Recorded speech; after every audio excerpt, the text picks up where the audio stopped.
Hello everyone. So how do you get in and get out of the bed after a cervical spine surgery?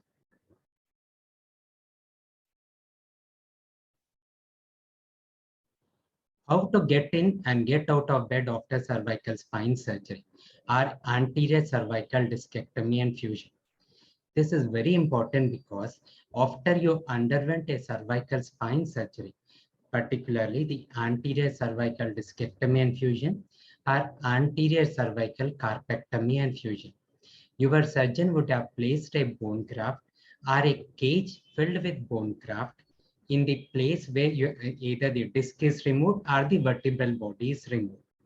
So this cage, which is filled with bone graft or the bone graft, requires some time to fuse to your normal spine.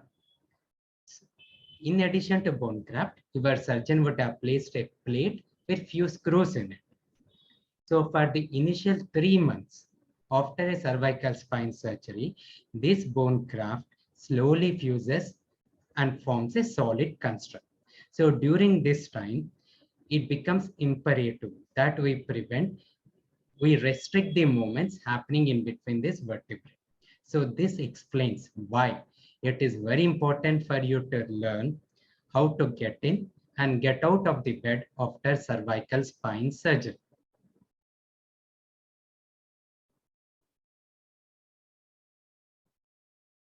Okay.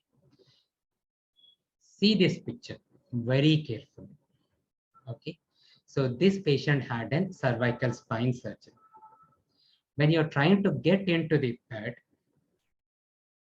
you try to get in at the middle of the bed. So you get into one edge of the bed. While getting into the bed, make sure that your legs are firmly planted on the ground.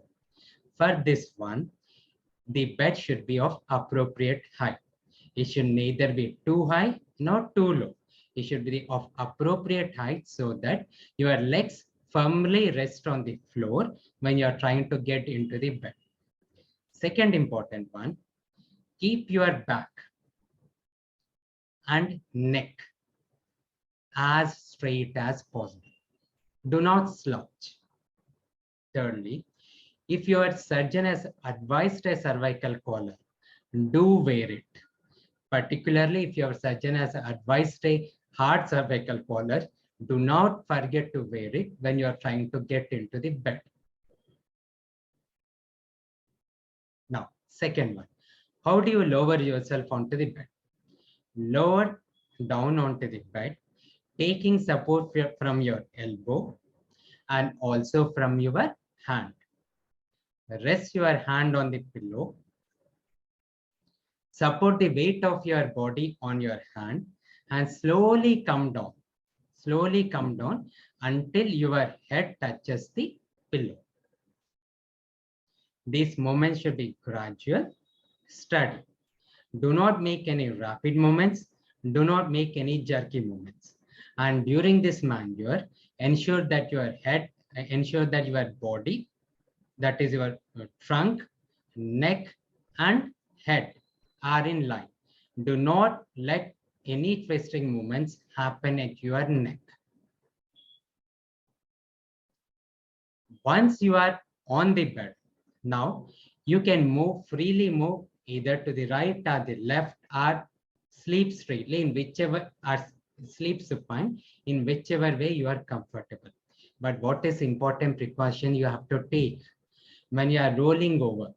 Take the support of your elbow and ensure that your head, your neck, and the upper part of your trunk are in a single line. That is, do not twist at your neck.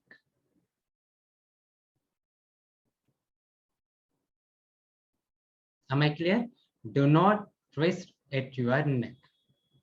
Fourth one. So how do you get out of the bed? The way you have rolled out, roll to one edge of the table. The way you got onto the bed, take the support of your hand and your elbow. Slowly, steadily get up from the bed. Then support your weight on your hands.